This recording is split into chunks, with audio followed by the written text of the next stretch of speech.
of Minecraft. It's so peaceful, so serene, with its beautiful beaches, lush forests, and snowy mountains. The crafters are so lucky to enjoy their entire lives in this true masterpiece of euphoria. That's until some idiot IRL friendly decides to do hardcore. Yeah, it wasn't enough that we completely failed last time. He wants to go in for another round. And I guess here we are again. In hell. This, what you see right now, that is where we are. Not literally. That's how I feel. When I look around, that's what I see. Either way, enjoy my suffering, as we do many days of hardcore Minecraft.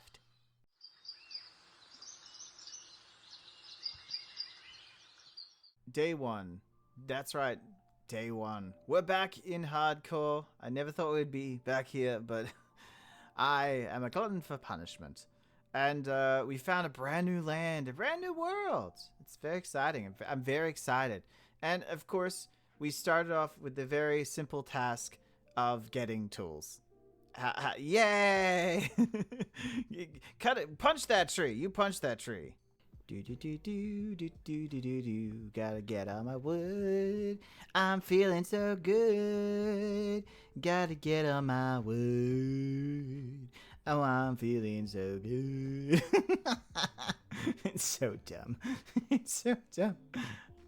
Yeah, I was really feeling musical at the time. I had listened to some music, so that kind of affected everything.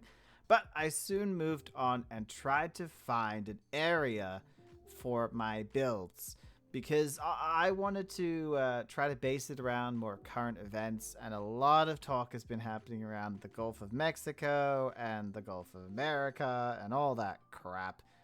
So in my mind, I looked up the Gulf of Mexico, and I wanted to see what it looked like, and I was like, ooh, that's kind of cool. You know, two docks on either side coming together, and of course I'm not going to build the Gulf of Mexico. That would be insane. I can't do redstone like that. That would, especially underwater redstone, that sounds painful. We're not doing that. But I did eventually come up with an interesting idea. Like right there, we could build something right here. Put something on this side and something on this side, and then put like a river, so because like this opens up into this area. You like the Gulf, a Gulf, like the Gulf of Mexico kind of vibes. But before I could really put all my attention into my plan, I got distracted by a really cool looking tower. I mean, it had a balloon at the top and everything. I mean, you can't pass that down. Plus, I needed the wool in that balloon for a bed. I was terrified of night. For good reason. For understandable reasons.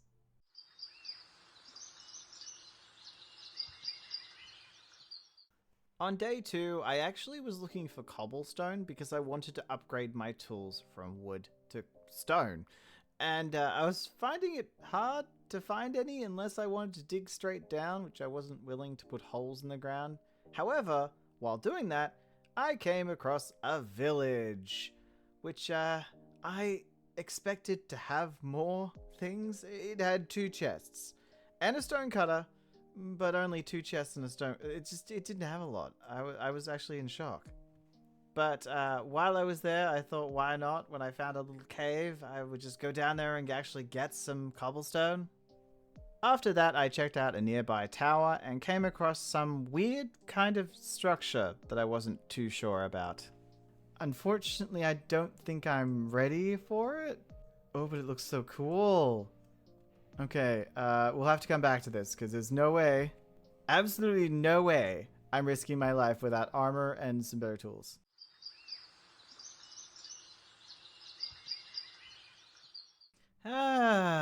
Beautiful day in a stranger's bed. Wonderful. Yeah, you heard me. I woke up in a villager's house. That's right. I woke up in a villager's place, ready to raid this new village. I thought to myself, well, I might as well if I'm going to commit one crime. Though this village had 3 chests. And I also took the opportunity to collect as much wheat or hay bales as possible, because I realized that I'm probably going to need a lot of food.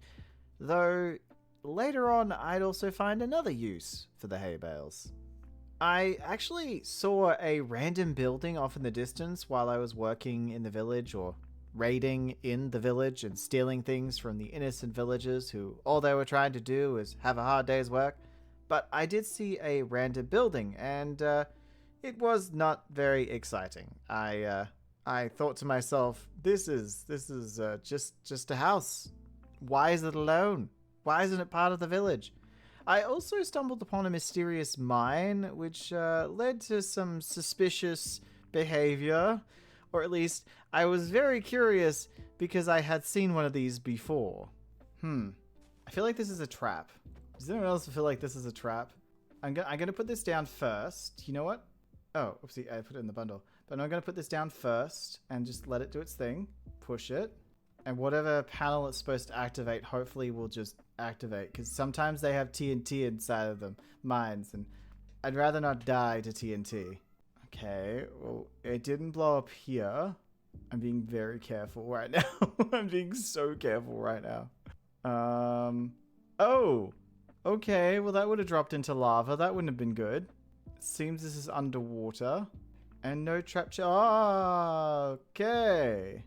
I wonder what that would have activated. Maybe I should have a look. Oh, nothing. Huh. So there was nothing here this time. It's crazy. Well, you know what? That's good. That's good. We didn't risk anything. No one had to die. We got a bow, which is cool. A power unbreaking bow. Yeah. I wasn't too sure if there ended up being any TNT hidden around there, but it certainly wasn't the spot I thought it was. After that, I chalked it up to just bad memory, misremembering something, and went home. The long, long trek home.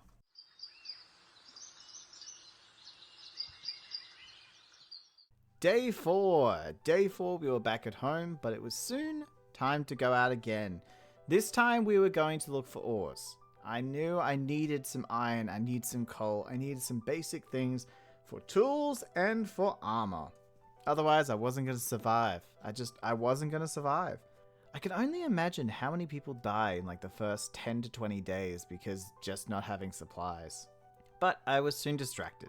By a tower. Yep, another structure soon distracted me. I did, however, find some books for the enchanting area, which was great, and some iron. On top, I found some arrows, apples, name tag, and lava, which I don't think I ever ended up using the lava. I don't know why. I just don't think I ever ended up using it. But it gave me the perfect vantage point on top of that tower to look at all around me and see what else was around. What other structures I was missing out on.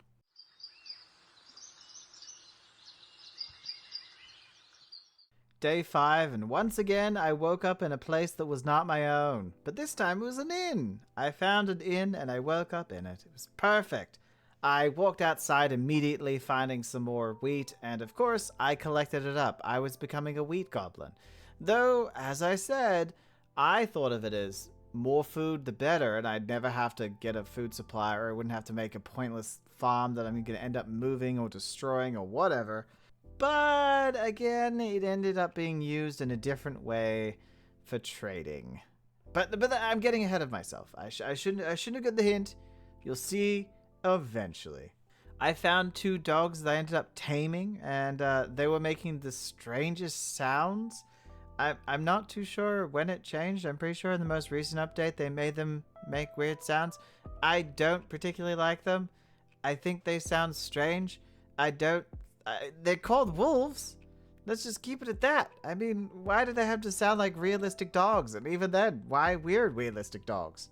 And I checked out a stone statue that was nearby. I saw it on the top of the tower and unfortunately had nothing inside of it. I thought if I kept digging that maybe I would find something, or mining, but no, there's nothing in there. It was pointless and stupid. It was just there for no reason. So instead I headed home and started smelting my iron. Planning and plotting what I wanted to use it on, like armor, tools, a bucket. There were so many things, and yet so little iron. I should probably name you at some point, shouldn't I? Yeah, probably should give you names. I don't know what they'd be, but I'm sure they'd be adorable. Because you guys are adorable. Ah, yes, you are.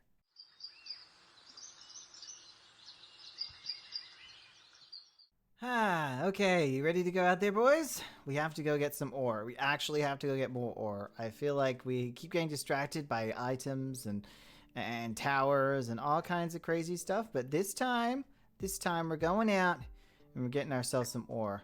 On day 6, I decided to go out adventuring to find some iron. I was hoping to find mountains because I hear that they have a vast amount of early game ores. And because I wasn't ready to go down into mining yet, which means, digging down a lot or finding caves and cave systems, I was still worried that I didn't have armor and I didn't have a decent pickaxe, so I didn't really see there to be a point. So, without further ado, I grabbed my dogs and went on an adventure. The thing I found, though, was quite surprising. There must have been some corruption or some issues with the saved file, because when I came to the edge of the area that had loaded, there were some generation issues or generative issues because they just kind of dropped into water. It was almost like there were two separate parts of the game, and I had just come to the end and started a new part. I wasn't too sure. I feel it was because I tried to update the game from a new to old file, but you know what? It's fine. I updated the game and it did some weird generative things, so I'm gonna have to figure that out, or I'm gonna have to restart. I'm not too sure, but at least it looked cool.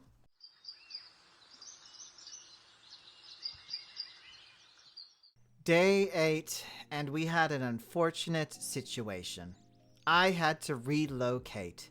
The world was having generative problems, and I decided the best thing to do was trying to fix the map. All it did was kind of wipe everything. It was the exact same seed. The exact same seed. I was just in a different area. I couldn't figure out where, and it meant I had to kind of start again. I had some of the stuff still there, like some of the barrels were still there, and so I made the best of it. And instead, I just took what I had, smelted up some iron that I had collected in day 7, and just tried to make the best of a terrible situation, which I still don't understand. See, this is why I shouldn't touch technology. I don't understand it, I'm not very good at it, but I'm like, I can fix this. I can do this. Also, unfortunately, both my dogs died, and it was just... It's a sad moment that I feel like we should give a moment of silence for the dogs.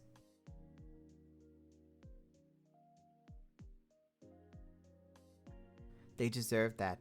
They really do deserve that. Also, I had a peek into a dungeon, which was a little crazy. The dungeon was interesting, and we're probably going to explore it at some point.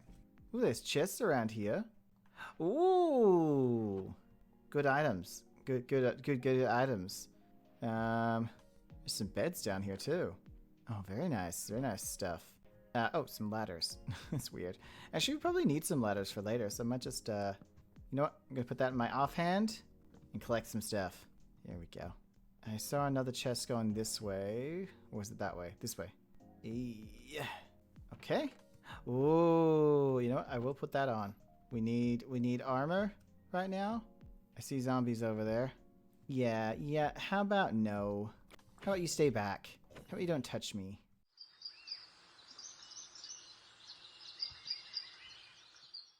Day 9. Day 9, I went down into the dungeon. That's right, I said I would, and I did.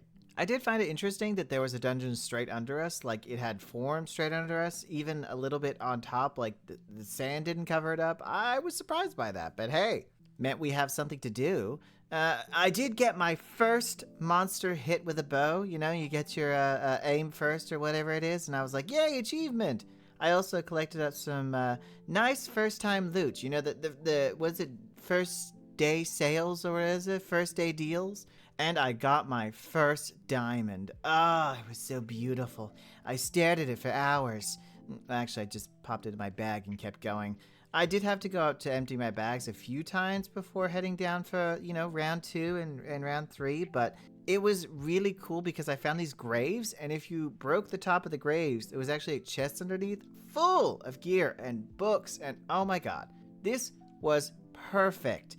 After what happened with the generative stuff, I really needed this pick-me-up.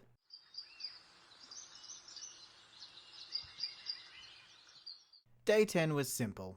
I just headed back into the dungeon because I hadn't had enough of giving myself a heart attack and scaring the shit out of myself.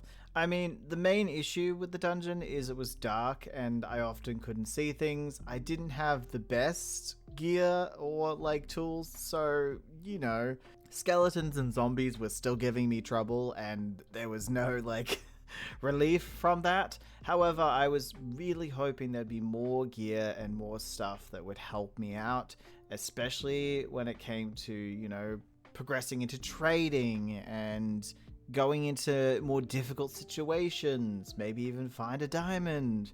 But no, that was not what happened. However, I did go down there by choice, so it's my own fault.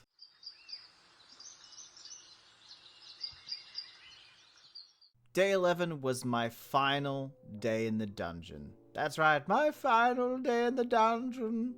I decided that I didn't need to be there anymore. I thought I had seen everything there, and I couldn't see any other connecting bits on the map, so I decided, we're done with this, let's move on. And move on we did, as I decided, because I wanted that one singular diamond not to be lonely anymore, that I would do some diamond hunting. In order to do that, I would have to dig down. I am a strip miner. I like strip mining. I feel like it's therapeutic as well as just a way to get diamonds, I guess. And so I collected up a whole bunch of ladders and started digging down to, I think it was negative 56 or 54. I can't remember which one I ended up sticking with. And while I was doing that and while I was strip mining, I actually started to talk about the build. I've built so many different things that the one thing that I had never thought to build is like a fishing village almost. I've seen a lot of YouTubers building fishing villages recently, and I wanted to kind of avoid that obvious, like, you know, medieval side fishing village. I thought, yeah, okay, if I do that, then everyone's going to be like, hey, you're copying so-and-so. But it was the first thing that popped into my head was to do a fishing village. However, I didn't want it to be a medieval fishing village where people are going fishing and stuff. I wanted it to be more about transportation, export, import, you know, cargo, that kind of stuff. So I want there to be cranes. I want there to... Actually, I should probably put this back. I want there to be cranes. I want there to be construction going on. I want there to be docks. And if we can, maybe even make some ships.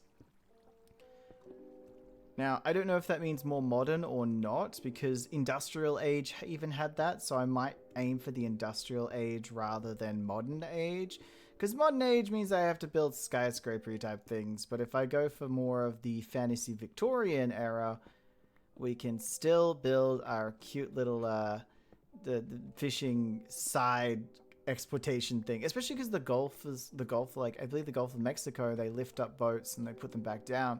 It's kind of like that where they put imports and exports, which is really cool when it comes to trade. So maybe even thinking about that at the same time. But of course, there is more to the Gulf of Mexico, I'm sure. I just know very little about it, but I'm very excited to, you know, try this stuff and see what comes out of it. See if we can actually make this build look cool while trying new things. That's what I always try to do in these series.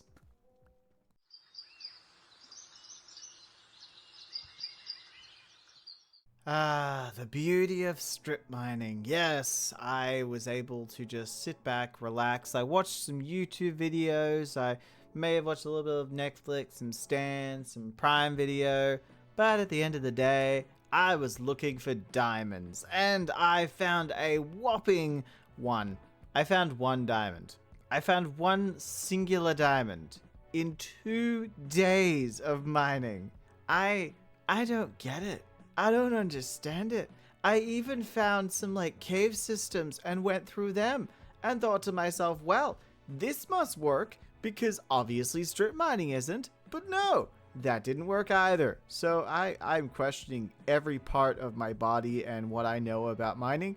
And yeah, it was disappointing to say the least.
On day 14, I saw the fruits of my labor. Well, the fruits of my mining around and kind of wandering like a complete idiot. I came across a new type of dungeon. Now, of course, I have added data packs to this game to add more structures and more things like that. And, well, we came across a new kind of trial chamber. I believe it was called a cave chamber. It was one of the starter chambers. You get, skeletons mainly, but you did get keys and you got items, which I thought was really cool. I would love to see Minecraft implement this in the actual game because lesser chambers or different chambers could be really interesting. I imagine if you do creative, you could make them yourself, but this is a really good idea. Being able to make different types of chambers, cave chambers, underwater chambers, maybe lush chambers that just have different items. I would love to see a bogged, kind of cave chamber in the lushed area, and they maybe could even introduce the glare at the same time. Something old. There's many things that they could do, but Mojang isn't going to do that.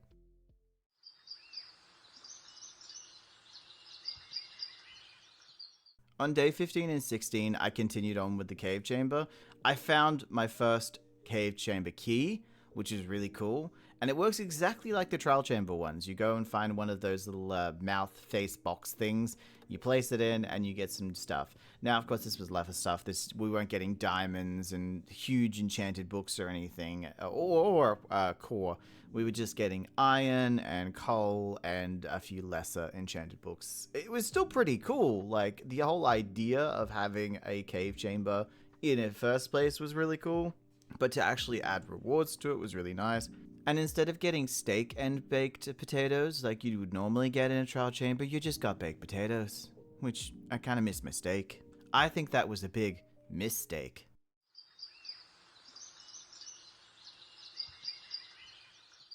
On day 17, I realized that we hadn't actually done a proper strip mining session because we did half of one and then got distracted by a cave. I found a cave chamber. I suddenly then did cave chambering for like 3 days. And I only found 1 diamond in that time when I was doing my old strip mines, so I decided to go again. I was like that meme where, they're so close to the diamonds and then they give up. I didn't want to be that guy. I didn't want to give up. I wanted to keep going. I needed that diamond. And, I wanted to be able to upgrade my tools so that we could start looking into enchanting tables because we're going to need the obsidian.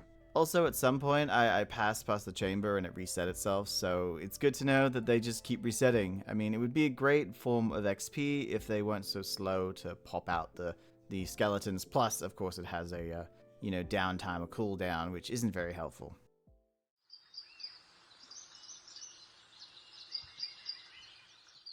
And so I continued on through day 18 and 19. I found 23 diamonds through my mining session, but more importantly, you get to enjoy this little time lapse.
Well, after a long mining session, I do mean a long mining session, I even found a rainbow!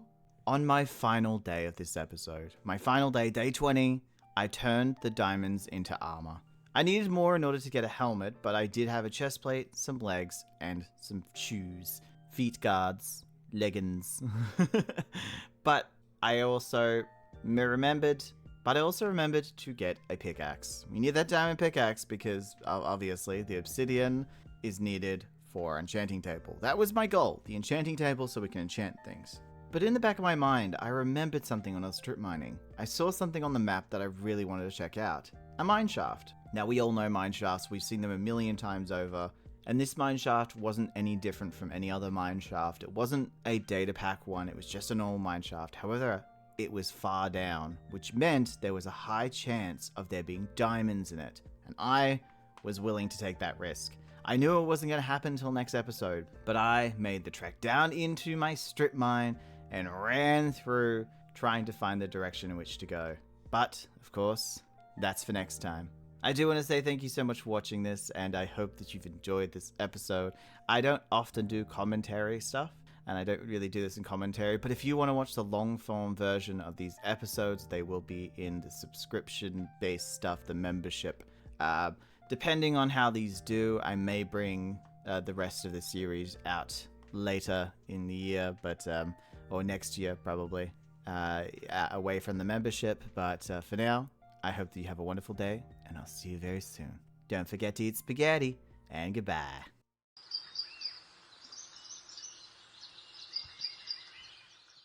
Day 21. I started this day out by making plans for the episode. That's right, I was like, I have to set this out. Let's set the scene, almost. And I thought I did a pretty good job, not gonna lie. Okay, today I want to get some nice tool type stuff I want to be able to enchant and feel like I am a professional Minecraft player. Someone who is strong and powerful and has enchanted gear and armor and stuff, and I don't have to worry about dying. Okay, so in order to do that, we do need to make, I have been starting to make some bookcases, but I would like to make some more. I don't know how many bookcases you need. Is that okay? We are also going to need some diamonds, because, oh, I've got that's right, I made my diamond helmet, which is wonderful, but we're going to have to use those diamonds to make the final piece of the puzzle. So remember when I said we're not going to go down the mines? Guess I lied. Then I went down into the mines because I needed to get some obsidian. It was time we started to work on our enchanting area. I need upgrades, I need to look fly, I need my enchantments so I could survive a bit longer. I was also getting bored of the fact that my tools were so slow and breaking and having to be replaced constantly. And then, once I got the obsidian, I started to set up my enchanting area, putting out the bookcases, making sure it all looked nice.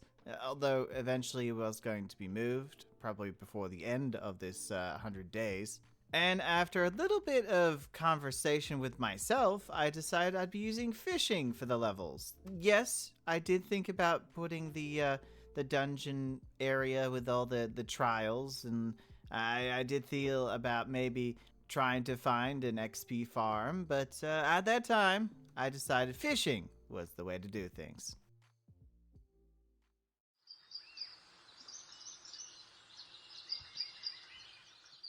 Day 22 and 23, I spent fishing. My mind was very much made up, mainly because I was just wanting to do something that's very peaceful, very quiet. I like fishing. I find it interesting because it's more of a quiet, peaceful thing, but you get stuff out of it, like fish and occasional enchanted books and lily pads and I don't know, other things, I suppose. But you got things out of something that I actually like doing. So say with mining, you know, you find diamonds, you get excited because you've just been going through this like autopilot kind of process, and then all of a sudden, bam, there's a surprise. It's like Kinder Surprises and Pokemon card packs, you open up, you're like, oh my god. But unfortunately, I did only gain 2 levels, and that was very, very sad. But enjoy the music, I guess.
On day 24, after the, well, minimal success with fishing, only getting 2 levels, I decided to go down into the cave chambers. I thought because they reset and there's going to be a whole bunch of skeletons, I thought that'd be great for XP, and well, they did. They had reset. It was great. I got to take them out, but it still was not a good form of XP. I thought it would be because, you know, there skeletons constantly spawning. Skeletons give a decent enough XP. I guess because skeletons, you know, usually when you're doing that, it's an XP farm or a mob grinder or whatever it is, and they're dropping down. You have like 100 at a time. So I suppose that's the good part, like getting lots of them. I also tried with just the zombie spawners, so I took out all the torches to just give them a chance, and I had very little success there too. So that was kind of disappointing. Another XP farm or way of getting XP that failed.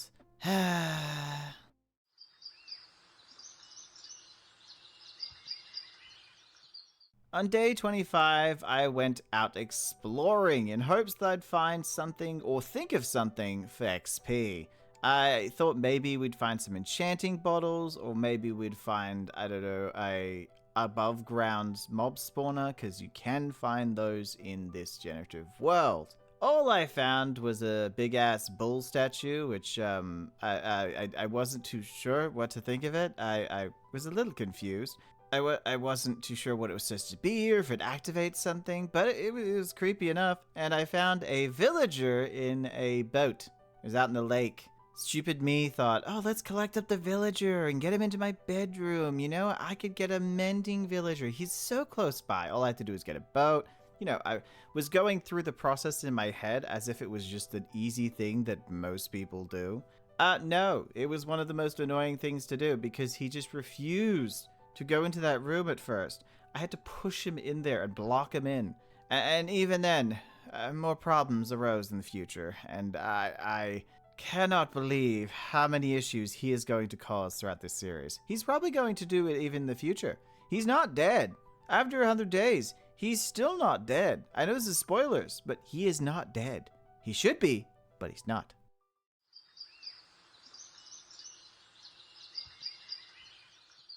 On day 26, I found a village nearby. That's right, I found a village near my area. And by near, I mean it was probably like, I think 200 blocks away. However, it was near the water and there was a connecting river, which means I was able to use a boat if I wanted to get them back and forth. I also found a mine along the way that had a TNT pressure plate underneath it. So I was correct in saying that some of those mines actually blow up.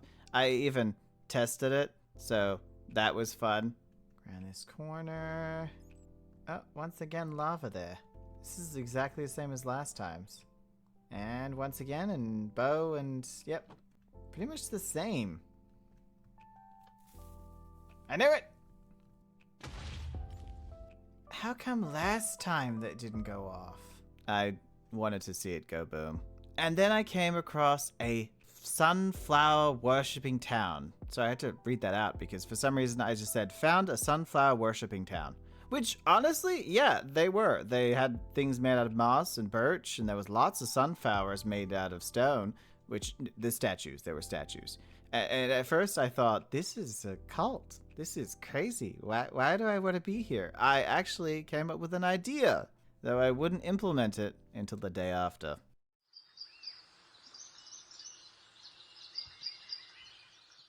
Day 27! I had an idea. That's right, an idea. I mentioned it yesterday, but I had an idea. Something to do with XP. Now, obviously, we hadn't gone the route of the XP grinder mob thing underground. We haven't done that yet, but we were trying to come up with something else, and I turned to my my partner and said, hey, do you have any ideas? They said trading with villagers, and I was like, I am such an idiot, of course. And because I had collected all the hay bales up over the last couple of days, which all of last episode I was collecting up like a ridiculous amount, it meant I could get farming villages and trade them wheat. Yes, it was a little tedious because it was a lot of wheat to retrading them. I think it was like 20 per thing, per emerald. But since I had so many hay bales, it made sense. And there was a lot of hay bales in the area. So I traded with them, I got my experience and some emeralds.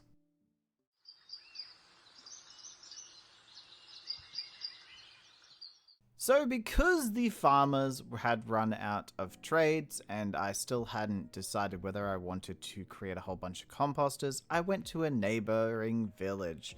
Now this one was different. It had quartz and dark oak as their theme, and honestly, for such a beautiful palette and such expensive taste, they were super poor. They had barely anything. I was finding it very disappointing in how much loot I did not find. They were hiding their best stuff, however, on the top of the church.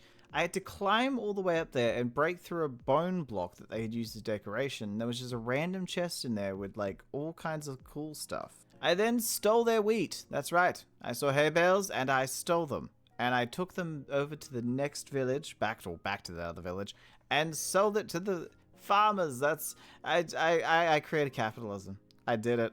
I traded from one village to the other. Hey, I did it for them. I am a good person, just doing a hard day's work of taking one person's stuff, selling it to the other person, and then trading back to them. You know, it's an economy I'm creating.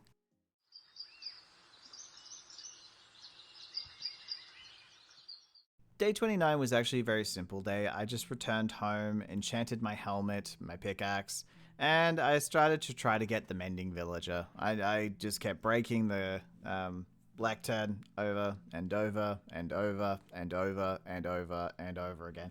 It took quite some time. I did get lucky with it, but honestly, it's one of the most frustrating things to do. I wish there was an easier way, and if I remember correctly, I had heard, because I'm on a different version, I had heard that they were changing traders to make it so only certain traders get certain enchantments in certain biomes. And I hate that idea. I'm so glad I didn't have it in this situation.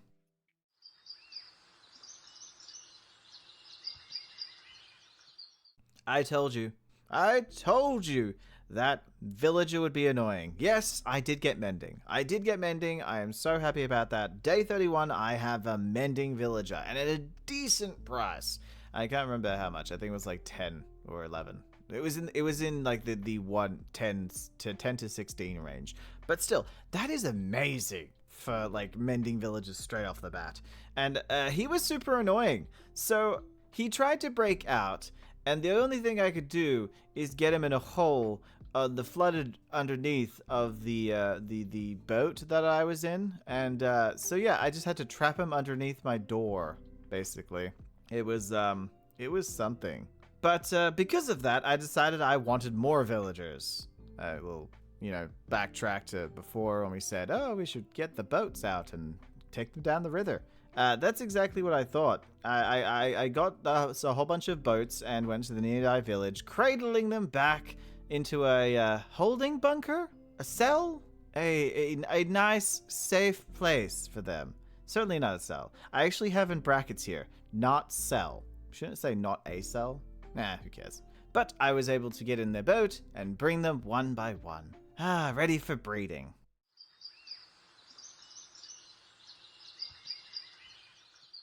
On day 34, I ran into a bug.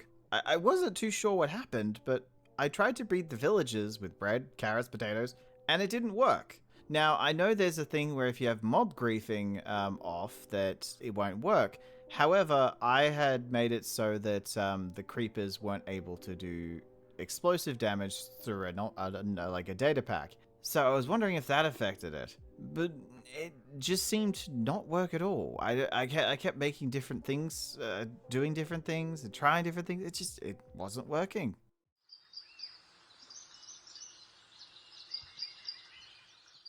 On day 35, I went back to the poor sunflower praising village and decided that I needed more emeralds for the mending books. Yes, they were cheap, but hey, I also needed XP for my enchantments. So what I did was I tried to get as many of them to be farmers, getting out composters and such, and then trading some more wheat with them. Also exploring around the area to find more wheat. But I needed those emeralds and I needed them for mending so I could put them on all of my stuff, especially if I was going to be enchanting them. You don't have a workstation. Maybe you should become a farmer, huh? Hey, there we go. Thank you. You might want to level up though. Yeah, that's good. That's good. Okay, so we got 4. Yeah, we got 4. So we need 2 more. That guy turned into it? Yes, he did. Gotta get over to him. I'm going crazy.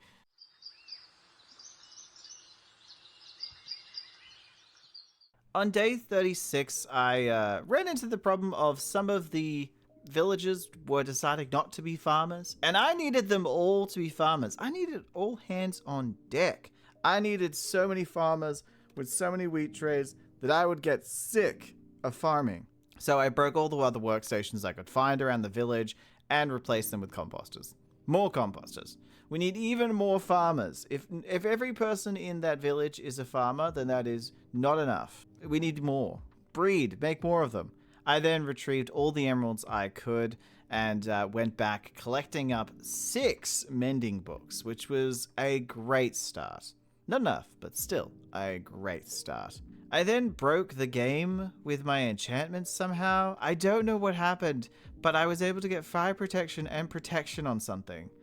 This is the second bug I've run into, and I'm starting to think I've accidentally done something with a data pack that has just broken the entire game.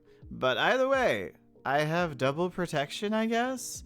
Is it even going to work? Because it's kind of... I think it's just going to go with whatever the first one is, and the other one's just a bug. But yeah, I'm double enchant protected now. Yay!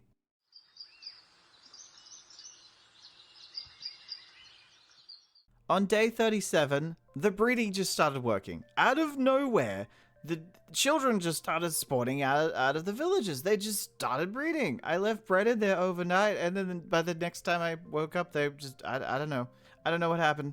Either the bug fixed itself, or maybe I had to leave it there for a long period of time.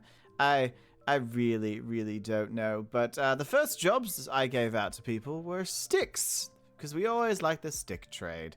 I gave them fletching.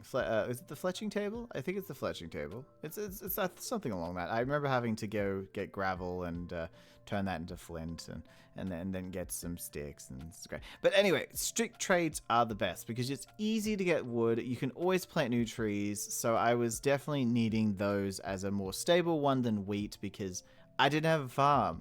Eventually, I was going to run out of hay bales. I then started to decide what materials I would need for the seawall because I needed to start building something. I had focused so much on the start of the game and we were already at day 37 with no actual outline of a build anywhere. What I'm going to need is I'm going to need dead coral. I'm going to need, for the wall at least, we're going to need dead coral. We're going to need stone, cobblestone, mossy cobblestone, and moss. So we're going to basically be making a seawall type thing. A thunderstorm. So yes, I would like to make a few barrels. Actually, let's take these ones on the side for now. And we'll go over here. I'll put them here. Right, so we need to look at dead coral. Is there a specific dead coral that I want though? Because there is different types of dead coral. Some of them are fine. Like, we got this one. But some of them I don't know if I'm going to be using, you know?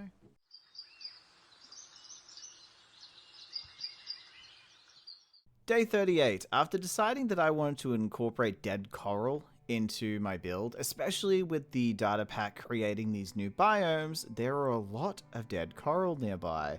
It suddenly become abundant, and I was like, I have to incorporate it. I have to somehow use it into the seawall. The seawall, we'll be using cobblestone and mossy cobblestone, so I'm just like, what else would go with that? And I thought about dead coral. Dead coral is a grayish color. It comes in many different varieties, and I really thought that we could find the perfect match to make it work. And so I spent the time just going out and mining it out. Enjoy.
On day 39, I checked on my villagers to make sure they're okay. I wanted to be a good leader, a confident leader, a respectful leader. And then I got attacked by a random trident guy who almost gave me a heart attack. Like, what the actual hell? I mean, he didn't need to come out so aggressive. I wasn't coming at him or anything, but it's just rude. It was just totally rude. I mean, there are certain ways you can deal with things. Throwing a trident at someone's head is not appropriate. I also then decided to collect some moss, as I was going to be doing mossy cobblestone, and I was sure that I was going to use moss and other things, especially if I was planning on doing a sewer somewhere in the area. Because I always do sewers now when I make city builds. I don't know if it's like a way of putting little tunnels, because I'm secretly just a loot goblin who likes little tunnels to hide things. But yes, I decided to go and collect a whole bunch of moss.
It finally hit day 40. Day 40.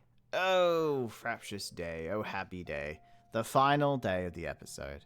I made some stone cutters for the villagers, as I was the kind of person that really needed a block palette to work with, and one of the easiest ways to do that, especially because I wasn't too sure of where everything is in these new biomes, is to get stonecutter villagers. They have terracotta, they have quartz, they have chiseled stones, they have all kinds of things. And it's very helpful, especially because I wasn't too sure where a Badlands is or where I could find any of that kind of stuff. They're like my number one thing, especially because I use a stonecutter for myself. I like it, it's easy, it works.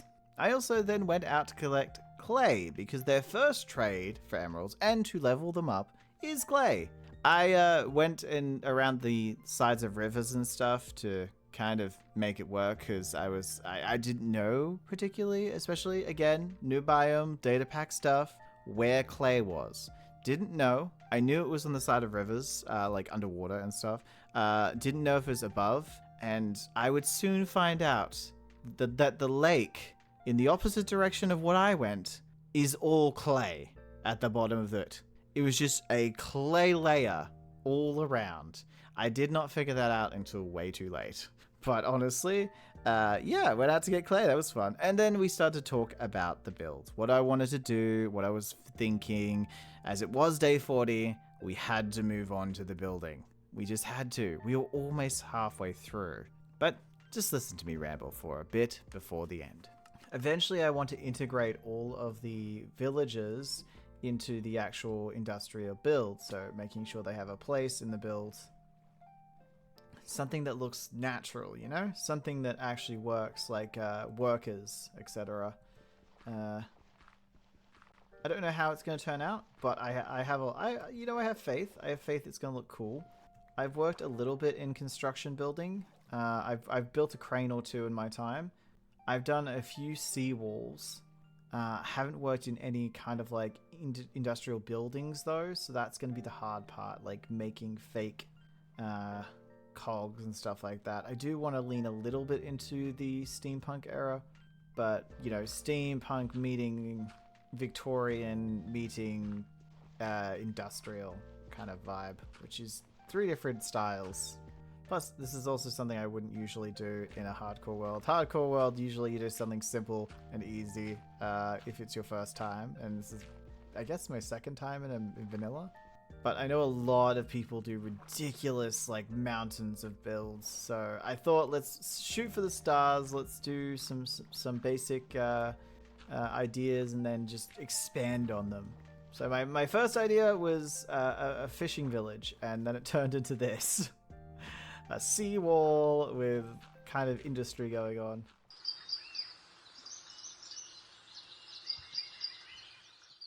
Oh, yeah, waking up in a stranger's house. This is exactly what I was planning on doing. It's so great. It's great. I'm waking up in a fisherman's house. It's fine.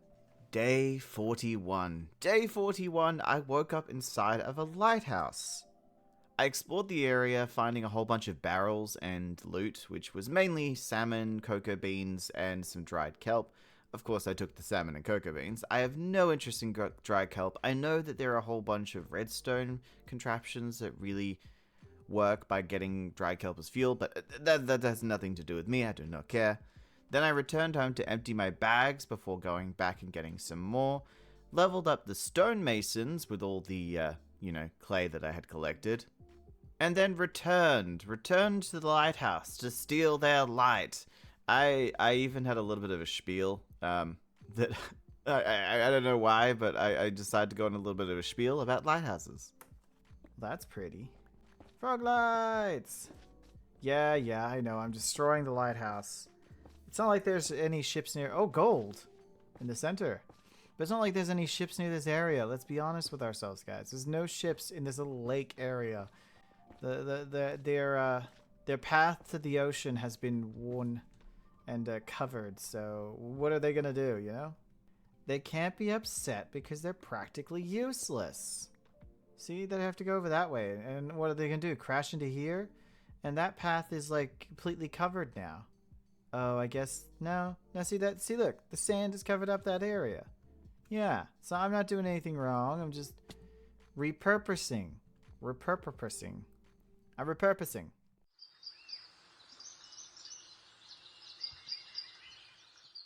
Well, unfortunately, it is time for me to go down into the mines and collect some cobblestone and some stone. That means I'm taking my Silk Touch pickaxe and my normal pickaxe and seeing how much I can collect. We have a day to do it, so let's get to it.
On day 44, I finally just said, F it.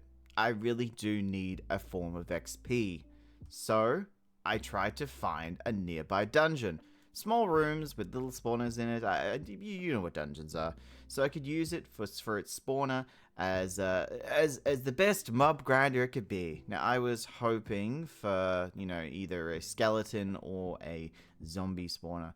Worst comes to worst, I could also turn it into a drown spawner if I was to drown the zombies. That would take longer and it would be more worth it, but it would take longer in the long run.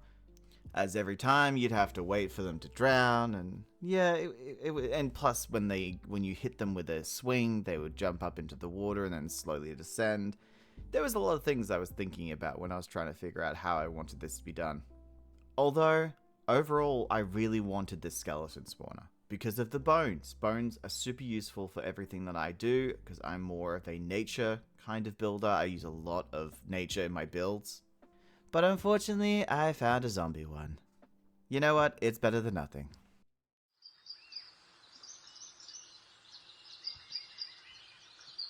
I feel bad for you guys. You kind of need some health, so I'm gonna go get some iron. I like to look after my iron golems. I don't know what it is about me, but I just like to look after my iron golems. They're a good form of protection, especially from the mobs, except for creepers. I wish they would deal with creepers. What about you guys? Any cracks on you guys? No, you're good. I got one. I think I put one more on this guy. There we go. On day 45, I found the perfect plan for the mob spawner. But instead of me telling you about it, I should let me tell you about it. That's right, I'm going to cut to a clip where I will talk about it. Because it's important to make sure that you call out any redstoner's contraption that you use. I feel like it's important to give credit where credit is due. Well, after searching the YouTube for a little bit, I actually came upon Hack-On Plays, which Hack-On Player is actually someone I've worked with in Guild Rock. That's right, Guild Rock. I'm going to try their mob spawner. I look at the mob spawner itself, and it's the same one that I've used in Java. They're using a Bedrock design, but I'm going to try to use it in Java and see if it works. And Hack-On is really good with redstone, with farms, and stuff like that. Their entire channel is based around that, except for, of course, Guild Rock episodes, which... Go check them out. This is their plug. They have 4,600 subscribers. They deserve so much more, and they're a really nice and cool person. I really enjoyed working with them. I wish I had gotten more one-on-one time with them in the guild or group time with them in Guild Rock, but unfortunately I didn't. And it's nice to give them a shout out. Go subscribe. Go subscribe to them. They're really good. Or check out their stuff. Like seriously, go check out their stuff. If you need a redstone or anything like that, they've got it. But either way, I'm going to start on this, and hopefully by the end of tomorrow, we have a nice mob spawner, and then we're going to figure out exactly where it's going to come out.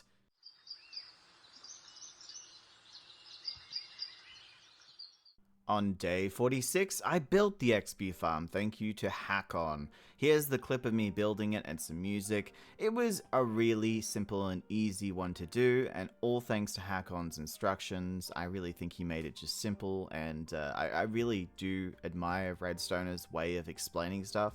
I could never. My head is all over the place. I can barely read out this kind of stuff and not say random stuff like I'm doing right now. I just can't. They are so calculated and smart, and it's just good on them.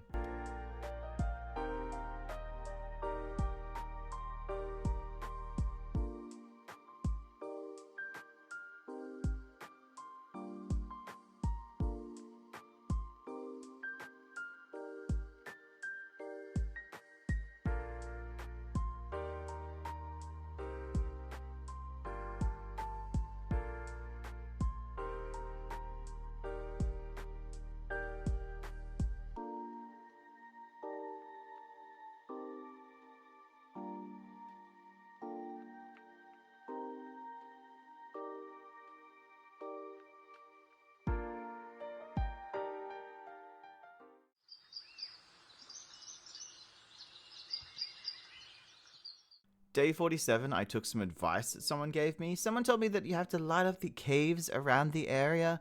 That way that the mob spawns in an XP farm is better. So I went around and looked through every cave, putting down the torches and trying to light it up to make sure that the spawning rates would be higher.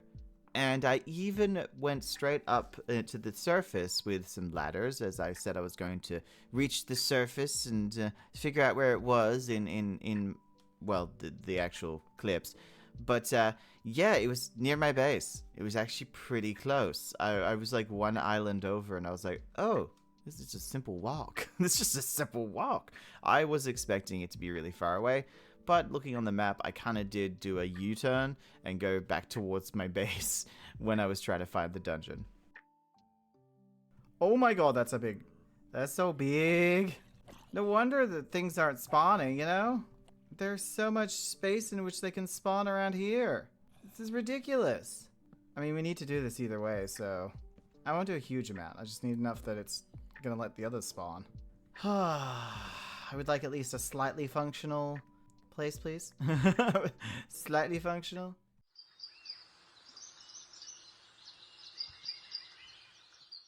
On day 48, I got to use the XP grinder. I kind of went AFK for sections just to, you know, wait for the mobs to drop all at once, but honestly, it was good. It was good. It was definitely a one that could be improved upon, and I may have to do that later, but by lighting up the rest of the cave system. But it was good. It was decent. It got the job done. It gave me some XP. It's definitely something that I don't foresee using very often because I need to focus on building, I need to focus on pushing forward and production. However, I'm excited to make a ender farm eventually, because I've never made an ender farm mob grinder type thing. Never in my life. So we're hopefully going to be able to enjoy one of those soon.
Day 49.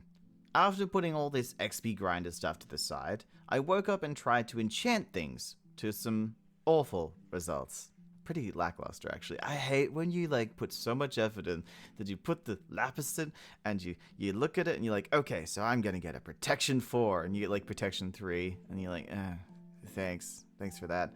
I decided instead to do some planning of the seawall. So I feel like we should start thinking about the build now. I feel like the first thing I should do is probably make a line, like a cutout of what we want to do. I might do it out of wood, and then like a shape for a bridge as well. So this is all going to be pushed back. This is all going to be pushed back to here, so like across there. Maybe we should get it. Actually, let's get a shovel. So basically, we need some trees, and I need to make the outline for the wall, so we can at least know where it's going to go. I then collected up some wood, as I knew I was going to need it for the outline. I like to line every area of the bases to kind of show where each building would be with wood. I know a lot of other people do it with wool. I don't have sheep, so I can't do that. So I got wood instead, and even started to do a little bit of the outline.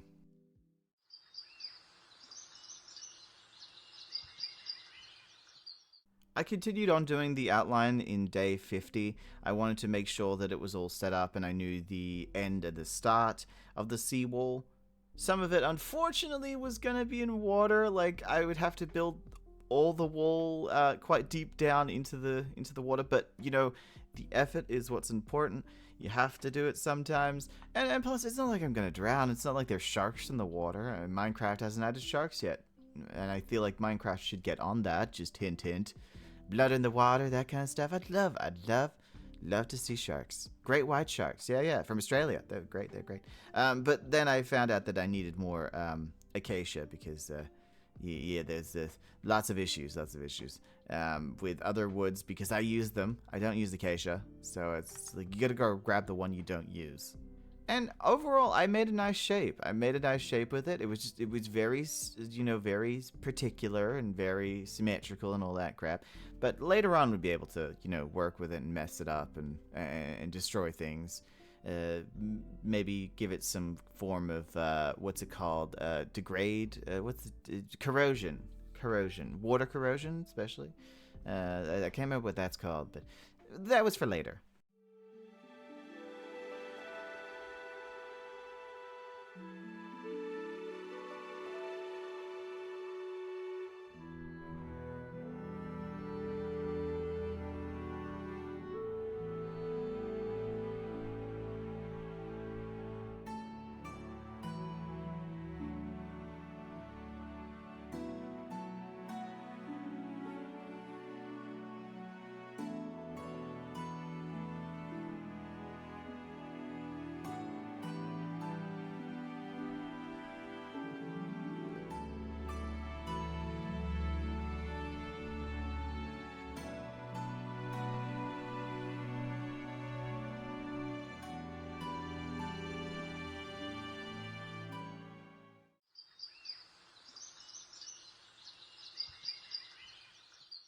On day 51, I started to make the bridge outline with the acacia. I wanted to make sure that we'd have like a place to get from one to the other. I decided to do a flat bridge. There was a thought about doing a curved bridge, but I thought if we are going to do a dock kind of village type thing, there would be no reason to have a curved bridge. That's not the kind of bridge that would exist there. It's if they were theoretically supposed to lift up for boats, they wouldn't be curved. That would just be weird. I then continued on with the other side of the seawall plan, doing the outline for the other side, where it's going to connect. And then realized that I had forgotten my axe, which is just so me.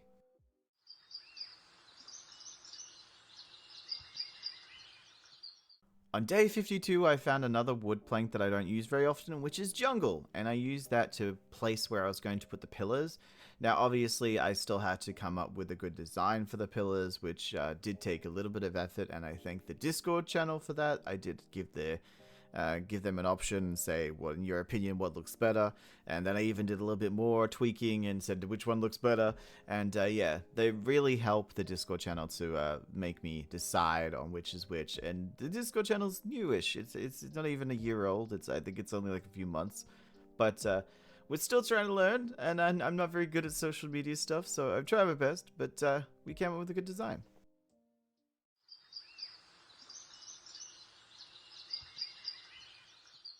On day 53, it was time to start clearing the area. It was trying to start pushing back the sand, pushing back the mountain, or the dunes, I should say, so that I was able to start the seawall. All I had to do was clear out as much as I possibly could of the area to just try to give there be space, and if I needed sand afterwards, I could add it back. I also tried to replace as much of the stone and dirt with sand. so that it all blended in underneath the water. I didn't want it to look too disgusting. I've also considered replacing all of the sand or all the dirt and stone underneath the bridge as well to start doing some ocean terraforming. But ocean terraforming takes so long and can be so tedious. It really can. And I'm just worried about that. Gotta clear that goddamn station, which means there will be a beautiful, wonderful time lapse. Probably a time lapse in my POV, because otherwise, how are we gonna do it, you know? Or both. We'll do both. How about that both? Oh, we can do both. Oh my god, I didn't even think of that. Both.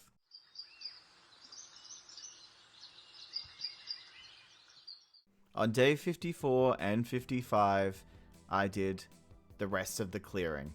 I made sure that it was all completely done. I wanted to get it out of the way. I did some time lapses, some POVs, and with a little bit of music, so you'll be able to enjoy that. But after the 2 days, it was gone. It was done. I was ready to move on to building.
On day 56, I finally got over to my boat, and it was the last piece of removal, the last piece of clearing, I guess. I left this to the end, and I didn't do it in the time-lapse because I had to move my enchanting table. Now, at first, my enchanting area was going to be moved to behind the villagers' holding area, definitely not a cell. I wanted to make sure that it was placed somewhere close by, and eventually it would be moved anyway. And then I removed the half of the boat that was poking out behind, well, in front of the seawall and would be seen by everyone. I didn't want that. If I wanted to put a boat into it, I would do it later.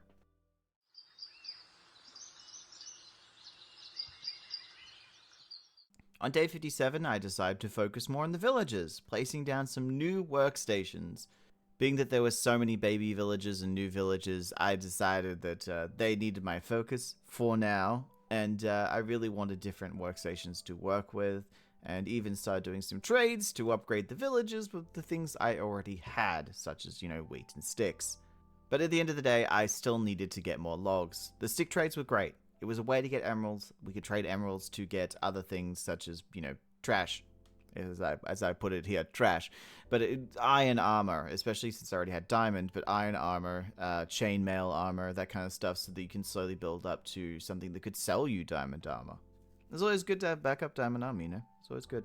But I needed to get logs, so I went out and got some logs for my stick trades that I'd be doing the day after.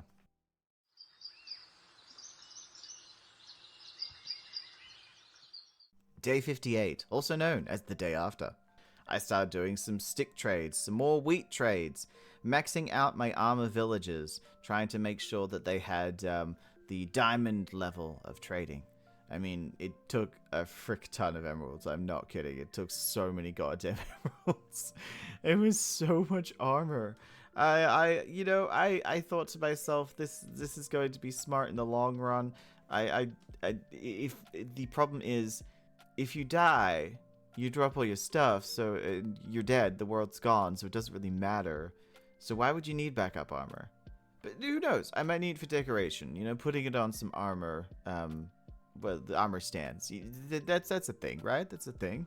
I also did some plans on expanding, just expanding upwards so that we had more space for the poor little villagers.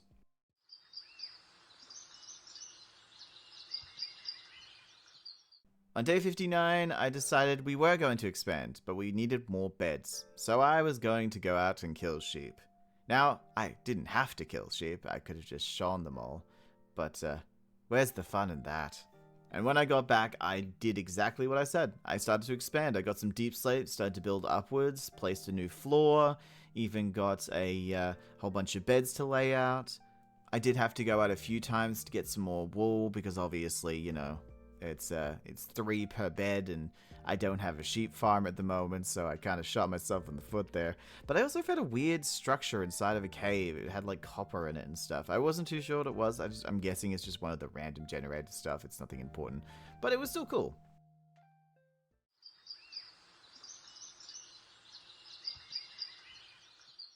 Day 60. This was the day that I realized that a lake nearby was covered in clay.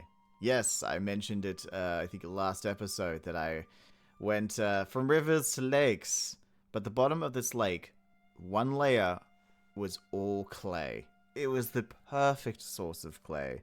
And I took that opportunity. I got as much clay as I could and started using the clay to, trade with the stone crafters. So I had heaps and heaps of options with blocks. Eventually, I'm going to need, like, a ridiculous amount of stone crafters. I'm stone masons, I think they're called. I also upgraded the tool guys a little bit. I wanted to see if I could get better tools. That's something I would need later on, because, shovels. Shovels, I don't ever think to put mending or anything on a shovel, because there's no point. They break so quickly. I mean, unless you had, like, ultimate, ridiculous level max enchants on them.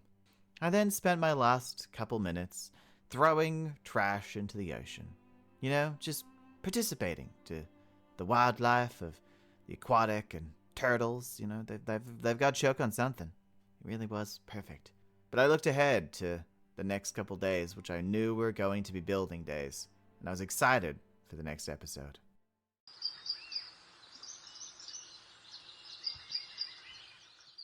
Well, that was a lovely welcome.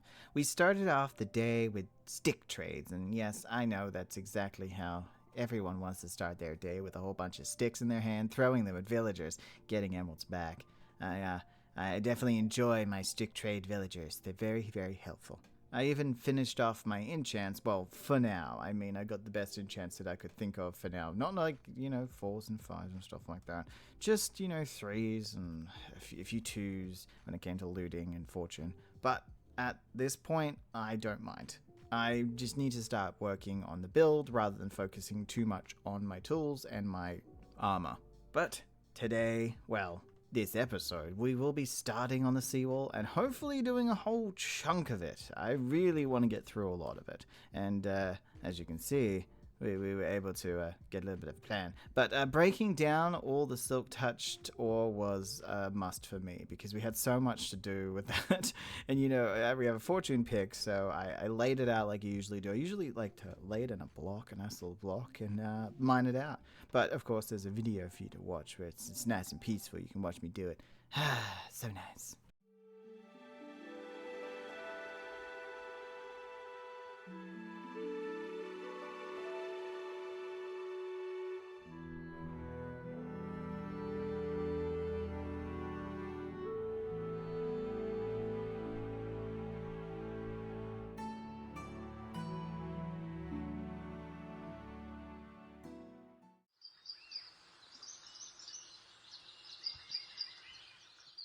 Day 62. It was time to go mining again. I really enjoy mining. A little too much. Maybe I do yearn for the mines. And one day I will stop saying that because it will be so far from the movie's time that I will never remember it. We can only hope. I did find a labyrinth, however, which I was actually like, this is so cool. I'm enjoying finding structures underground, especially ones that I've never seen before. It was just lots of blocks of tuff. It was just a tuff labyrinth, which I'm guessing wouldn't exist if Tricky Trials didn't exist, so it's, that kind of update. It also had spawners inside of it, which you had to break, and some treasure that you would eventually find. It was all a bit of fun, and I was happy to find it, to be honest. It was a nice little break from just mining and finding nothing.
Day 63, 64, and 65. Well, I did Tricky Trials. That's right. I went back to the tricky trials, although this time I did the ominous version, which I find really interesting. The concept of like you have to drink a bottle of a potion that makes you ominous, which I'm really happy that those what are they called, illagers with the posts? I don't know what they're called. We'll call them commanders. That when you kill them, that they don't just give you bad omen, they now drop a bottle, so it's just not like, oh, I can't go near a village for like ages now. Cries. But I do love the addition of ominous raids. I think they're really cool. Which I do have to plan on doing one of those eventually. I really do. But ominous tricky trials. I really like the idea of ominous tricky trials. I think they're so cool. And the only downside I'd say is the fact that if you go with someone else, so if you're on a multiplayer server and you go with someone else, the person who has the potion has to go first. Otherwise, it won't activate the ominous trial. So it's a little janky, I'd say. I wish you didn't have to do that, but it's perfectly fine. I wish they had like parties. You can invite someone to your party or something, and just like a normal multiplayer game, like a MMORPG kind of style. But yes, I did go in there. I had a lot of fun. It was very challenging. I was worried because we're in hardcore, and my mind is I don't want to die. But I did have some, enchanted diamond and enchanted gear, so I was feeling a little confident. There were a few close calls, but I didn't die, and that's all that matters. just thinking to myself, I didn't die, therefore I didn't have to learn anything. Honestly, day 64, 5, or 3 could have been my last days. I wasn't playing safe. I was overly confident, but I did survive to the next day.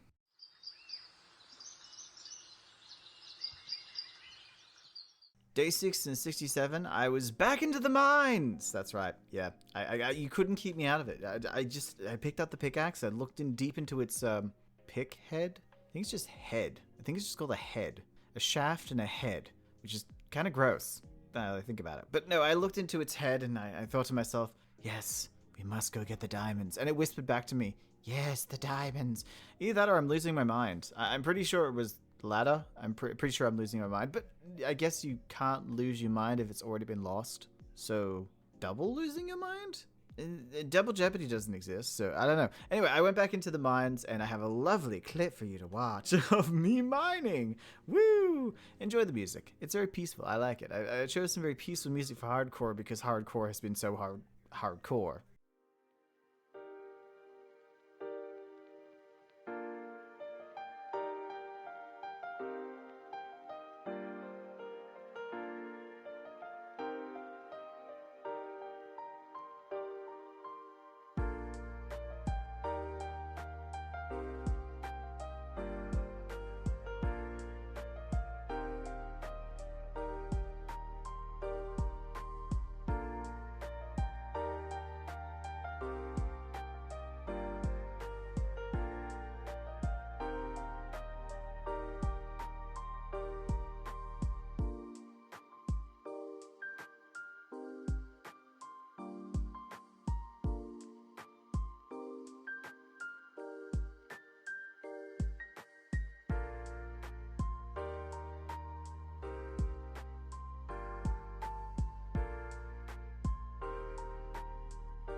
On day 68, I found an underground village. It was empty, and there was no people there, and there was, I think it was an iron golem, and it did have this really cool, like, the lichen, I think it is. It was like in strips, and it was kind of lighting up the area. It looked kind of cool. I liked finding a village under there. It was just disappointing that everyone died. You could make a story up about how they were infested with zombies because they're down in the dungeon, and just one day, I know Billy decided to break through and into a cave full of creepers, and then just, everyone died. I don't know. But I like these additions of extra structures and things to find. It just was very strange, and I was like, oh, this is cool and useless, but cool. I mean, cool. If there were villagers down there, imagine how good the villager trading hall could be. You could just block all the cave entrances or cave exits, all the holes. Just trap them in there and then clear out everything and light it all up and put something down there. Make a villager dungeon. There's a troll in your dungeon. Well, not in this one. There was only an iron golem. Nothing else.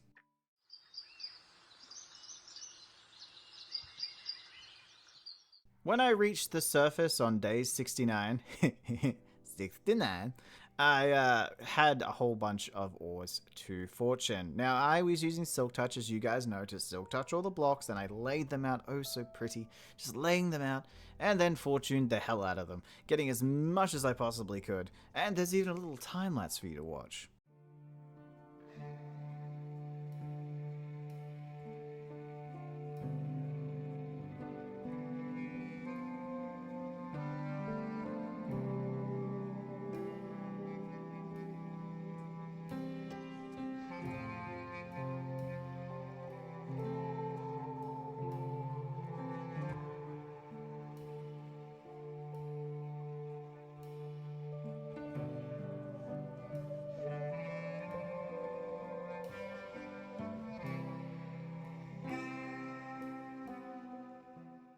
After I'd finished fortuning all those ores and looking down at them and being very happy and proud of myself, I did some wheat and stick trades. You know, it's perfectly fine to go from getting completely rich to then doing capitalism and getting even richer and rubbing it in the villagers' faces. I mean, they're fine. I also then started breeding. The breeding process. Yes, I forced them to breed again. I am the worst. I'm the worst leader. I'm just like, hey guys, come here. I'm gonna take your stuff and give you worthless stuff, and I'm gonna make you guys fuck. Okay? Okay? We're all good with this? Good.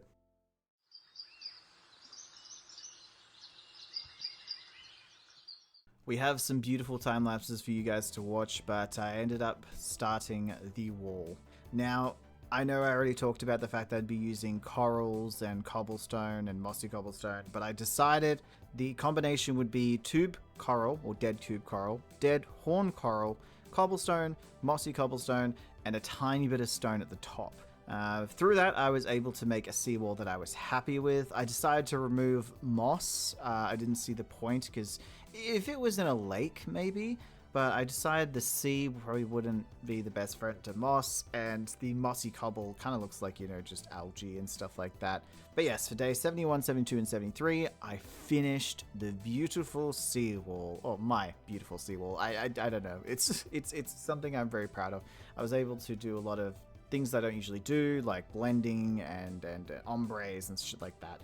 But it was really nice. It was really nice. I liked it. I'm proud. I'm proud of it. Which I don't often get proud of stuff, so you know.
Day 74.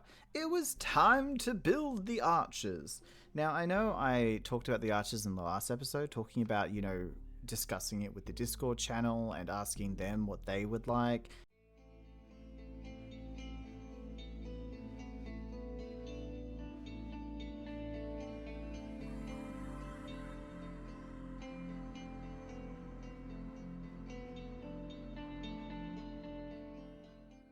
I did end up bringing them stone brick and deep slate brick and saying which one looks better against the stone wall. I thought they would choose stone because it kind of blends a little bit. Well, a lot, because they're both the same color. However, they chose deep slate. They wanted something that would stand out more. And honestly, if they hadn't told me, I would have chosen stone, to be honest. But I listened and I did something new, so it was nice. But we did build a few arches. I guess the question is, at the end of the day, which one was better? Was it better to do the stone? Was it better to do the deep slate? I guess it does depend on taste and how you feel about things blending color-wise. Do you like putting dark colors against light colors? Because I like doing that. I like doing the whole dark oak with quartz. Personally, think that looks really great. I also do dark oak and diorite, but I have a data pack that makes diorite not look like, bird shit. So there's that.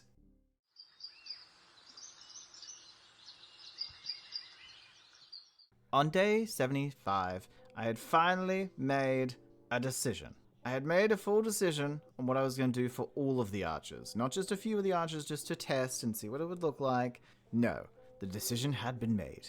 I knew I was going to go with the deep slate. And I'm glad that people kind of convinced me to do it. I really am. I think it looks great. I also tried to tweak it a little bit differently than what I was saying. I was going to do just like deep slate blocks all the way into the water, but when I saw it with the deep slate fence, it looked so much better. It looked weird and cool, and I kind of liked it. Structurally, it makes no sense, but we're not here to be, architects. It's not our job, it's just not our job. I also went out to collect some more dark oak as I knew I'd be using it because I wanted to use all the trapdoors to connect both the arches and have kind of like a fence all the way around. I wasn't too sure if I wanted to use it at the time, but I would like to have it just in case. It's better to have it and not need it than need it and not have it.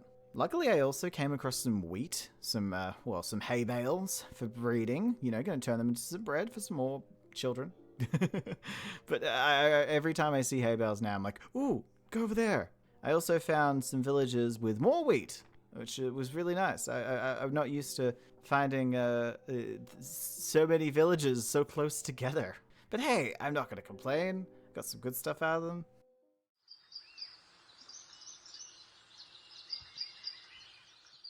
Day 76. It was time to collect some dark oaks. And of course the saplings as well. You can have as much wood as you want, but if you have some saplings and take them home, you're set. But you have to remember to get more than 8, because what if the trees don't drop 4? What if they drop 3? Or 2? Or I've actually had one drop 1. And that was in a skyblock world, and that was the worst. I restarted the world. I was like, nope, not doing it. I was like 10, 20 days in. I was like, yeah, I'm not going to do it now. But you've always got to remember to catch those saplings. But yeah, I was able to pass out a whole bunch of bread and to get some more villages. Even though I hadn't really paid attention to how many villages I already had, there was a lot more villages than I expected. I am now no longer a person of just a few people in a village. I am the mayor of a town full of people who have needs and wants, and I just don't want to deal with that. Maybe I should just put them all in a prison. No, I can't do that. Gotta give them lives, gotta be respectful.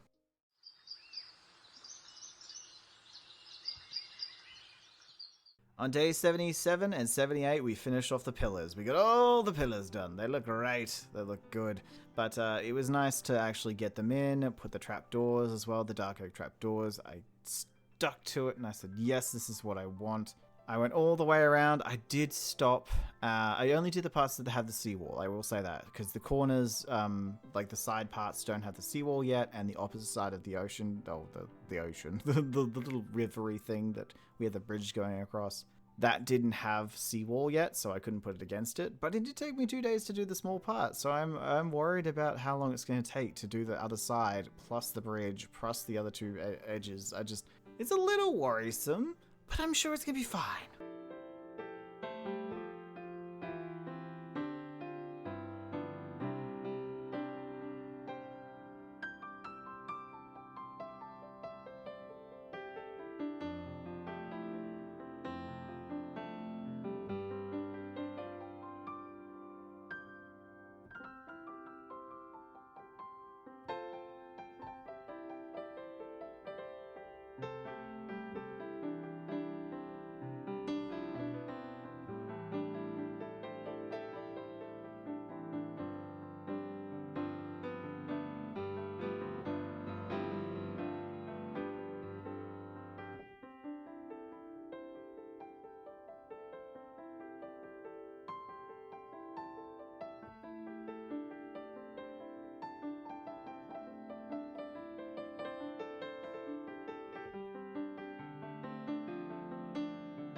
Day 79. I spent the day designing the top of the pillars. I really wanted to get them correct, right. Especially because if we were going to move on and put them everywhere else, I'd like to know exactly what we're doing in the small area, so that when we start doing the big area, we're set, we're locked in, we know what we're doing, we don't have to rethink it or go, ooh, but what about this design? No, we've got it now. I also put the fence, the dark oak fence that I was talking about before. Yep, decided it was good. I just wanted to make sure that the villagers didn't fall off. I'm sure they're going to do it anyway. I mean, you'd have to get barrier blocks to keep them in. If only. If only you could get barrier blocks in Hardcore World. That would be amazing. One day. I will say, if I ever die in this Hardcore World, I am tempted to just turn it into a survival world and just, continue going. It would suck. It would suck.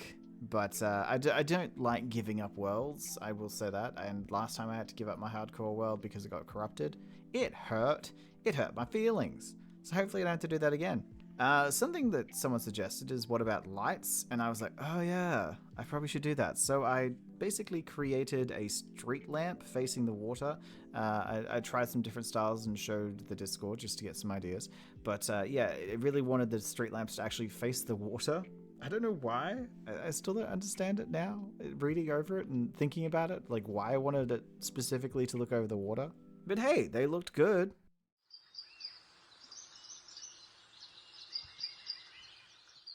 On day 80, the final day of the episode, I finished up with the problem of lack of deep slate.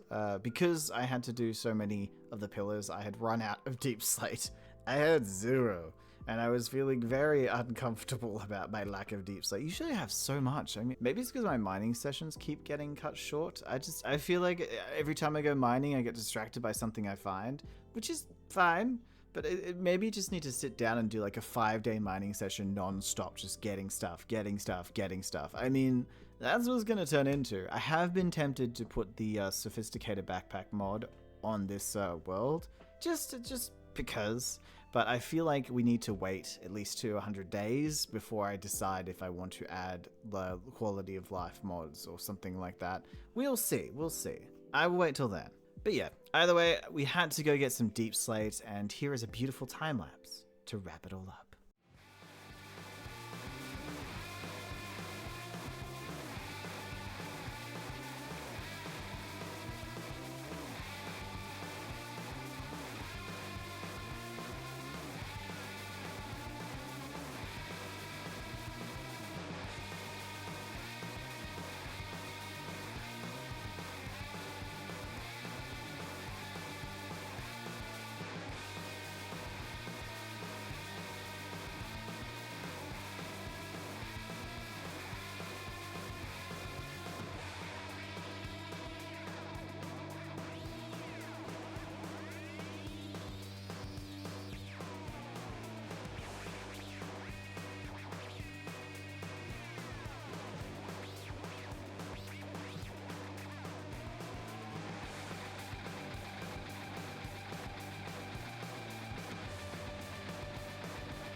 We're back! That's right, we're back and we're here with day 81. It's so good to be back in the world, and we're here to continue off the seawall, that's right. Now we had to continue off setting up the area for the lighting, because obviously I hadn't finished all the way along, I'd only finished that small section. And so I had to put a lot of the deep slate in, I had to put in some of the dark oak doors, the dark oak trapdoors, doing all the railing along the way. It was nice. It had to be prepared for day 82, where we'd be putting in the street lamps. For the street lamps, I really wanted to do high-low situation, and I liked it from the example, I guess the original. And I was just like, let's continue doing this. It looks good, and I think it's for the best. But here's a little clip of us preparing the area for the street lamps, and then tomorrow will be the street lamps itself.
On day 83, I ran into a roadblock. No, a road bump. No, a giant-ass obstacle.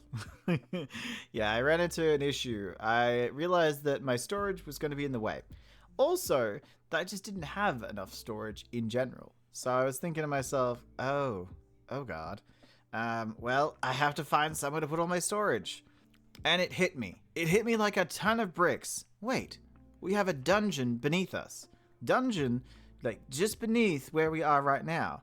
A huge open area that's not really being used for anything that we could transform into a storage area. Which, it just kind of slowly progressed through my brain. It was like the train kept stopping every 10 seconds to drop people off. But I got there and I was so excited. I'm like, all I have to do is clear out the area and then just put barrels everywhere. Also, I thought about putting like a boardwalky type thing so I could get to each area. And that way I can make a higher level of barrels. At least that's how I would get up to them. But before I could do any of that, I had to get some item frames. Because obviously there was going to be a whole ton of item frames if I'm going to be putting a lot of barrels in. And right now, I had no leather. Well, I had very little leather. Practically none. And it would need leather and sticks. So I decided to go out into the world and collect some leather.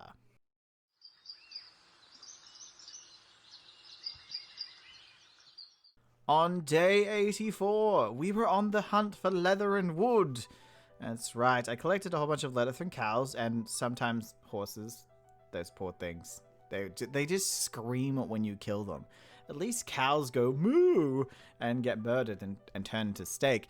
But no, horses scream in pain. Whinny. Is it winning? Is it whinny? Would they go, isn't that whinny? Whinnying? I don't know. I don't know how you say it. It's crazy. And sheep don't even have to die. You know, they can just get their wool shorn off. But no, cows have to get skinned for their leather. And I don't think you're going to survive a skinning. I was also cutting down trees and having a bit of an inner monologue moment, which was very weird. Well, I guess they wouldn't be called murderers. What's this? Oh, wow, this place is pretty. Look at all the flowers. Oh, this is like a... Well, isn't this a sewer? We found it. Ew, gross. Oh, God, the dirty water. Oh, God, gross.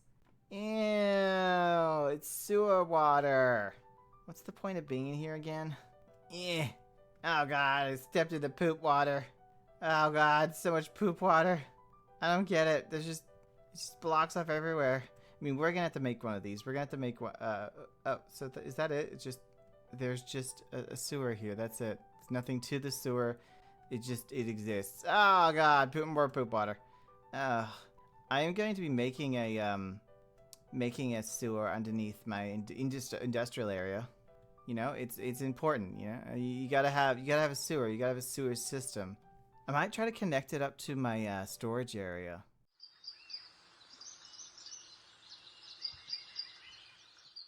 On day 85, a wandering trader visited me.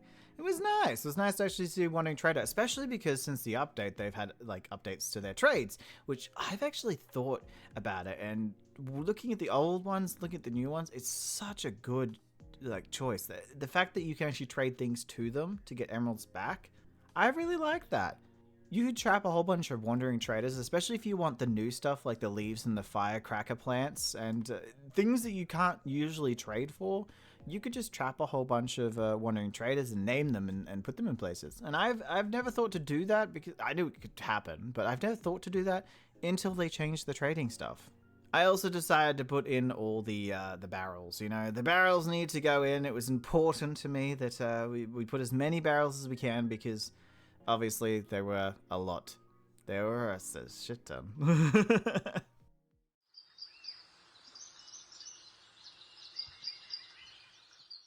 Day 86, day 87, day 88. We were doing our storage. That's right. We had put all the barrels in now. And it was about time to do all the sorting. There was so many things to sort. I believe I had like 32 barrels laid out, all the different levels and in my room, etc. So I had to sort out all 32 barrels, placing everything into little areas.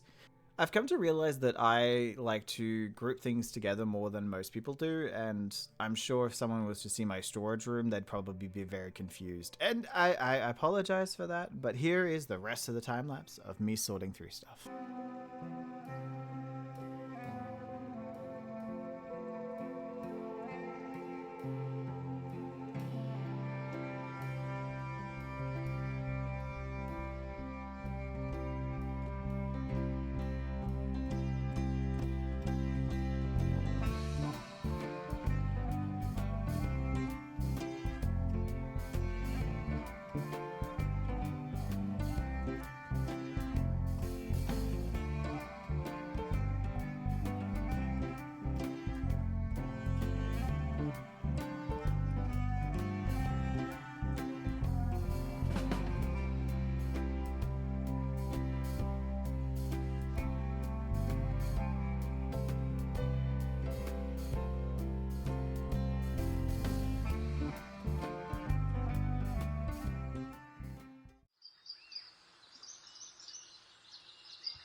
day 89. We had to move the enchantment table. That's right. We're moving it again. It's gone from the boat to the shore to the storage room. But I placed it perfectly right in the center. I also placed a few of my workstations out so that I could use them pretty quickly and easily, from the furnaces to the stone cutter to an old workbench. But that did mean, because I had moved everything now, including my bed, I had to get rid of the boat. Well, had to flatten the boat. It was a sad moment, a sad part of the day where I had to destroy the boat that we had been living in. I don't know, there's just some part of me that was like, goodbye, my lover. Goodbye, my friend.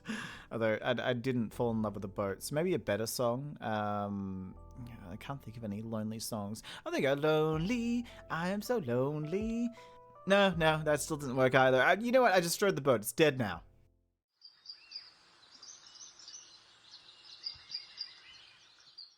Day 90.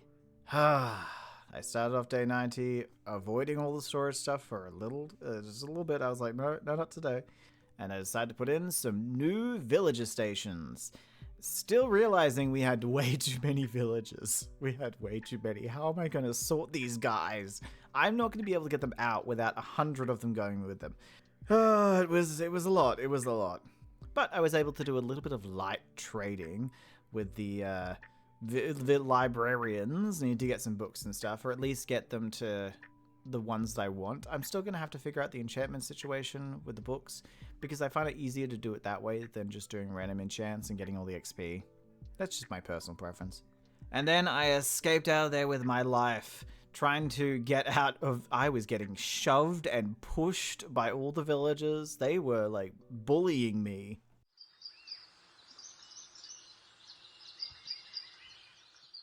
Day 91. I'd planned to do a little bit of the road. Now, I love roads. I've done roads in quite a few builds. I think I did a road in Friendlyverse. I've done some roads in... what's it called? We did roads all the way back in NEWBOURHOOD Season 2. There's many, actually. There's a heap that I've done roads in. But I just like roads. I feel really comfortable with roads. And I really like the whole having the gutters and having the sidewalk. And then you've got when you have the corner, let's have a street lamp there. Or it's for me, it's just, it feels nice. I like having paths that go places. I don't know. But I started doing some plans of a little bit of roads. We also had a creeper blow up that knocked out some of the item frames. I don't know why. I was so confused. I was like, what the hell just happened? Anyway, here's a time lapse of the road. Sorry. Distraction.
Day 92. I feel like we're the best moving on thing to go to next sewers, is maybe I making was some wanting of the, something different. I the was wanting a sewer, little bit of change. because it's got to be connect honest. up to here. I was wanting to do So what a I'm thinking sewer that is would I'm going lead to from make the a sewer up drain. above down into Now I know you're my wondering why am I storage room. doing the sewer drain And I instead thought of it'd be doing really the stuff cool on to do top, it with a because sewer. I'd rather get the bottom stuff at least especially after started, when we were and I think I'm exploring. I gonna found a put the little drain mini right sewer just here. in the side of a mountain. It's I going to thought be that dipped was into the cool, so water I was just like, a you know what? little Let's bit. do We're a going to put sewer. iron bars. I also did and something we're like gonna this in use another stone world, brick. another personal world. So I don't finally know get where to use it's a gone. stone I think brick. I ended up deleting it It's because then going I to come just this was so way, annoyed with it. I was like, then nah, stop here, I don't like and then this. it will I go don't like up this. towards there. It took me like which is months going to be do that interesting. world, and I So don't we're gonna know see why how I we can delete make it things. work. I feel like but, I'm just like, I don't don't want know. to cause now have to get wasted rid of all this space. then? I'd be a just make the terrible storm hoarder. drain I'd be to a terrible about, hoarder. like, the But part, unfortunately, should I we put needed water at more the bottom? stone. How am I I gonna had get up? Or should we no do a stone water left. elevator? I had used most of Or it should I just in do a the ladder? I should just do a seawall ladder. and then I'll broken do the down a same lot kind of it thing, for the except cobblestone in the the ladder will be seawall. pushed So, back time for a to time there. lapse of stone. to there.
Day 93, the first thing I had to do was start the sewer. But I had to make the sewer entrance, and there was a part of me that was very confused on what I wanted to do with it.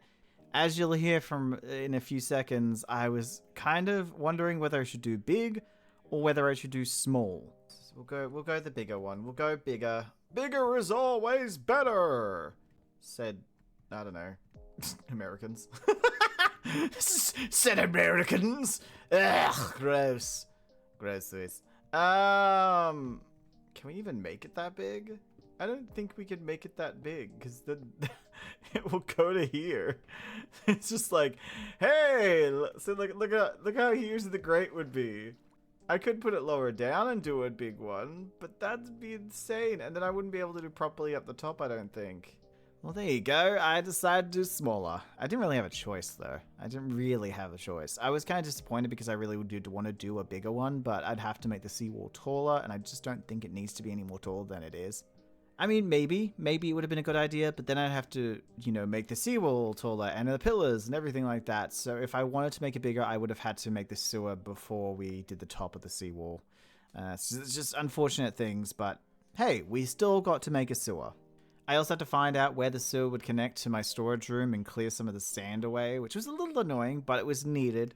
And yeah, some of the sand did break through and go down into my storage room, so I had to do a bit of cleanup down there as well. Oh well, it was all worth it. And that means we moved on to day and that would then move into day 45, and that would then move into day 94 and 95, where we ended up doing a little bit of a time lapse. So enjoy that. Enjoy.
On day 96, I had some bone meal, and I had bones, and so I made them into bone meal, and then decided I'd go down into the sewer and bone meal the little lower area to get some kelp or seagrass or whatever it is. It's seagrass, isn't it? Yeah, seagrass. I put in some iron bars and then decided it needed something. It needed something a little bit extra. I thought maybe we'd put some glow berries in there and then put some strings so they didn't grow too far. But that wasn't enough. That was coming down. We needed something on the water. And then I thought about it. Lily pads. Why not? I mean, lily pads would be great, especially with all the additions and the resource pack I had. Lily pads would look really pretty in there. Give it a little bit of light to the darkness, and that's why I wanted the glowberries, because glowberries would make it so that I can light up the area without putting torches or any weird thing that wouldn't really make sense in a sewer. You wouldn't have a torch. You wouldn't have torches in a sewer. Not unless you're actually making a dungeony kind of sewer in a medieval world. But we weren't doing that. We weren't doing a medieval world. Maybe one day we will. But that did force me to go out into the world and actually find lily pads.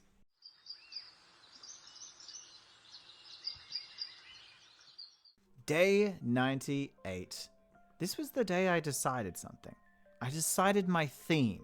I would probably regret it later, but after I had watched a few other people really working on different themes, and I remember playing a game like Nowhere Like Home or something. It was a survival game, and it was a super futuristic game, but it had overgrowth and stuff like that, and all I could think of was Solarpunk.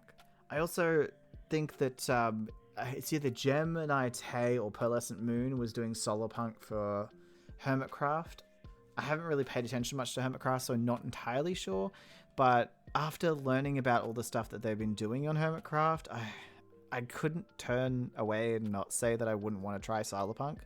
I even started to think about what I could do to add to the sides of the road, like maybe some cypress trees. I thought it'd be really cool to add trees there and add some nature to it.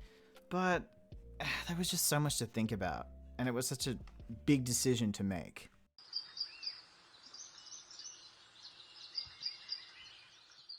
On day 99, I was preparing for the future.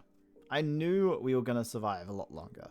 We were almost at day 100, so if we were going to die at day 100, that'd be crazy. But we're at day 99, so I decided to go out and get some materials. I'd need them for the cypress trees. I needed dark oak, I need spruce wood, I'd probably need spruce leaves or dark oak leaves. I wasn't too sure. I eventually came to the conclusion, closer to when I actually went out there, to get dark oak leaves and spruce logs. And we did that with a little bit of a time lapse.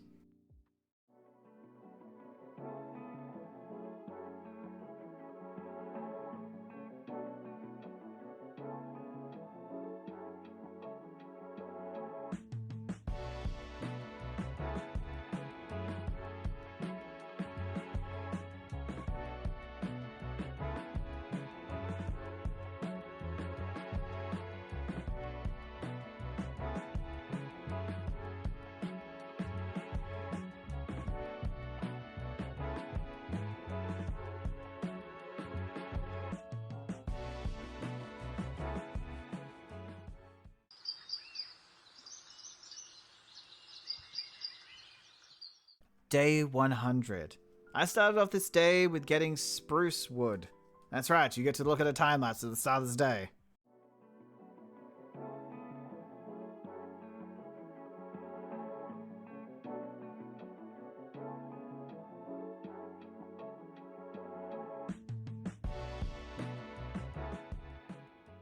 Wasn't that a wonderful time lapse? I then went into the sewers. I bone milled the glowberries to make them light up. It was nice. So we now have a light down there. Spreading it out as much as I can without overdoing it.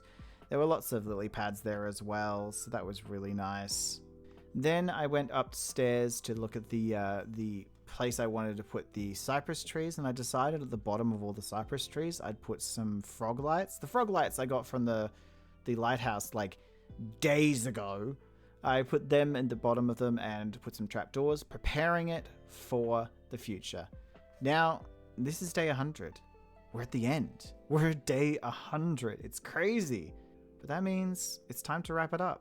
In the future, I definitely want to do a lot of things. I'm so excited to try to work with redstone, try to do the new stuff that Hermitcraft has been doing with like the mechanics, the windows and the opening windows and the escalators and the turning cogs and all that kind of stuff, the fans. I'm really excited to see how I can make that work. But for now, it's time to say goodbye, and I'll see you very soon in a new project. We probably won't have more hardcore till next year, but when we do, we'll be starting on a Solarpunk world.